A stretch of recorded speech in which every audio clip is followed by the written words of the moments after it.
అమ్ము, నీ తలేదమ్మా, నీ కళ్ళేవి, నీ ముక్కేది నానా, నీ గాజులయ్యి. అరే అయ్యేనా నీ గాజులు? నీ పట్టీలయ్యమ్మా,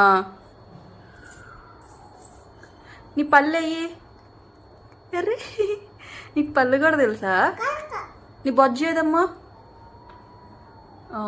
ఇంకా ఇంకో తప్పేసుకున్నాను. కాళ్ళ మీద కాలు వేసుకోమ్మా, తలదించుకున్నానా. అయ్యా అయ్యా అయ్యా, కళ్ళు మూసుకోమ్మా, కళ్ళు మూసుకో. ఇటు చూడు, ఇటు చూసి కళ్ళు మూసుకో. యోష్న ఏది? యోష్న నువ్వేనా? అమ్ము ఏది మరి? ఇంకా నీకు ఇవన్నీ ఎవరు నేర్పించారు? నాన్న నేర్పించాడా? కాదు, పిన్ని, అమ్మమ్మ, బాబాయ్ నేర్పించారని చెప్పాలి.